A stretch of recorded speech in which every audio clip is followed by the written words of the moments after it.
რა პროცესები როგორ ფიქრობ შენ რა პროცესები შეიძლება რომ გადვითარდეს დაუშვათ ხვალდაზე იმიტომ რომ ეს მადი არის ხა როგორც ჩანს ხო ხედავ ამ რუსეთსაც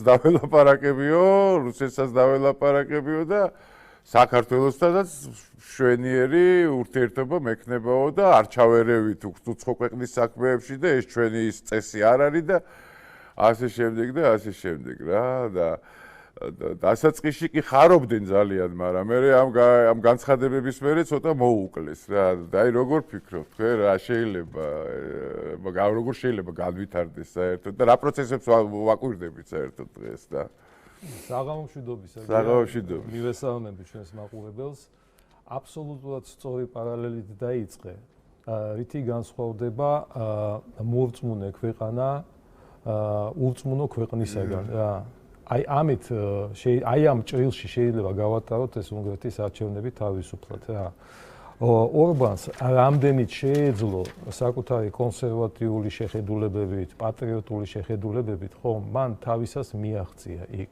მაგრამ თავზევით ძალა არ არის, თუ კი ეს ძალა არ იკვებება იმ ქრისტიანული ფესვებით, იმ საწყისებით, რომელმაც შექმნა ოდესღაც ევროპული ცივილიზაცია, რომელიც ნელ-ნელა ჩაანაცვლა ეპშტეინის ცივილიზაციამ, ხო?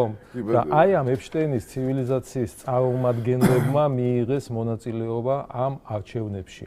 მათ და ჩვენ ვიცით პროცენტულად ჯერ-ერთი 80%-მდე მიიღო მონაწილეობა ამ არჩევნებში, ხო?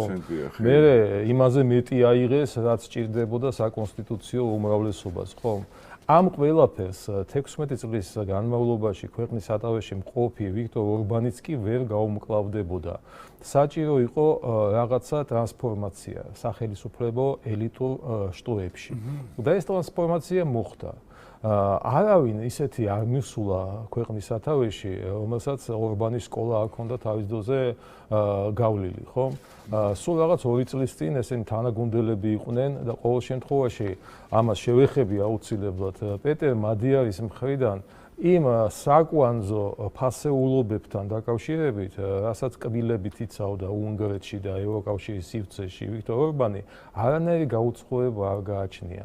მთავარი არის ზუსტად იმაში, რომ დღეს პირობითად რომ ვთქვათ, რომ ის უღმერთო აკაცუკების მასა იყო კრიტიკული იმისთვის, რომ მოეხდინა თავის ჭკუით ის არჩევანი გაეკეთებინა, რომელსაც ალბათ ხარობენ, ისევე როგორც ჩვენი აკაცუკები რუსთაველის გამზირზე, მაგრამ პახმელიაზე გამოვლენ ხვალზე და მიხვდებიან, რომ რა გვიხაროდა, ან რა გვიხარია.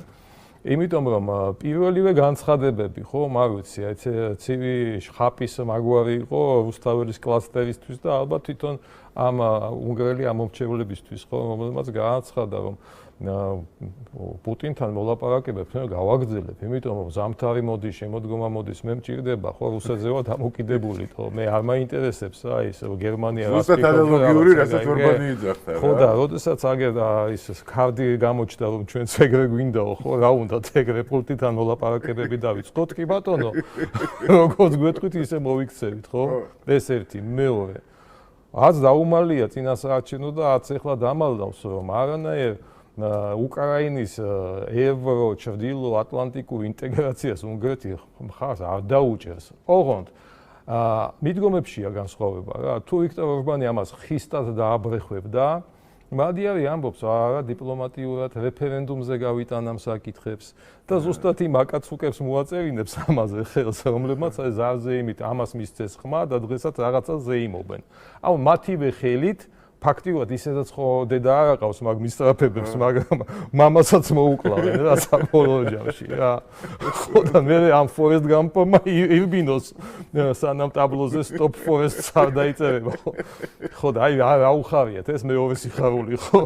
მესამე სიხარული კაცო, აუ იმას ველოდებით რა ქვიაო. უნგრეთის გაზაფხულს ველოდებითო, ხო? იმიტომ ვეც ნეპალის გაზაფხული გვანახეს, ვეც ბანგლადეშის გაზაფხული გვანახეს, ვეც ვენესუელას გაზაფხული ვანახეს, უკრაინის გაზაფხული ხო ვერ გვანახეს და ვერ გვანახეს და ერთი მაინტერესებს პერიოდულად სულ რო უხარიათ ხოლმე ნეპალი წარმოიდგინე რა ეხლა არასდროს არ მიფიქრია მაგაზე რომ მაგალითად გამეხსნა ენდროს გასაყიდი მაღაზია რა რომელიც წელიწადში ერთხელ იმუშავებს ხო მაგრამ ვიღაცა ეთყობა ხეირობს და აი ამ დროშების მაღაზიებს ხსნის მთელი საქართველოს მასშტაბით რომ მალე დროშები გაუთავდებათ იმდენ გაზაფხულს ელოდებიან აი შემდეგი დროშა რა იქნება არ ვიცი უკვე რა უნდა გადავხედო რა აი ამ პოლიტიკურ დღის წესრიგს ყველაფერი აინტერესებს ყველა მხრიდან ელოდებიან გაზაფხულს გარდა საქართველოს გაზაფხული მათთვის უცხოა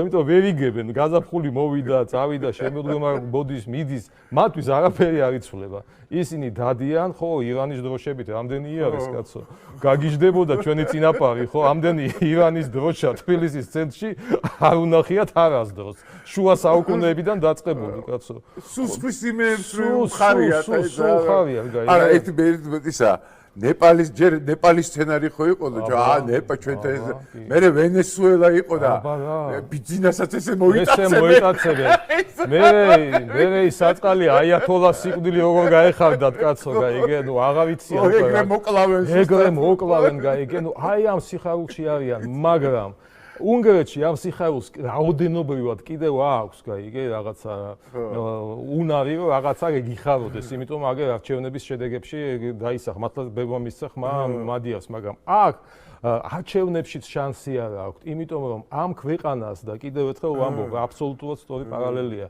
ნორვეგიისგან, ესტონეთისგან, უნგრეთისგან განსხვავებით, ხო, აი ეს ღვთაებრივი და ადამიანური სინერგია მართავს რა წლების განმავლობაში, საუკუნეების განმავლობაში და ეგ არ იცოდე, ეს არის ელემენტარული ანბანი, ხო? ეგ არ იცოდე, ეს იგი შენ არ იცნობდე შენ ქვეყანას, საერთოდ ზოსიმეს წინასწარმეტყველებას, რომელი აკაცუკი გაიგებს, ეხლა რომ ბოლო ჟამსაც კი ქართული ენით განისჯებიან, ხო?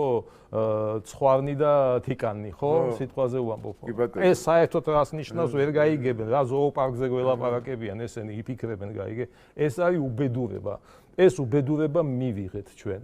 მადლობა ღმერთს, რომ ეს უბედურება მეტასტაზებივით არ ვრცელდება იმ დონეზე, რასაც ქვია, ისა რა ქვია, უკვე ონკოლოგიური დაავადება, ხო? კეთილთვისებიანია, მოდი ესე და ექვემდებარება, მინდა ვილოცო იმისთვის, რომ ექვემდებარება კიდე გადარჩენას, მაგრამ მადლობა ღმერთს, რომ ის საკაცუკეთი, რომელიც აი უღმერთოდ დარჩენილ უნგრეთში დღეს სიტუაციას მართავს პოლიტიკურს, ჩვენ არ აყვავს.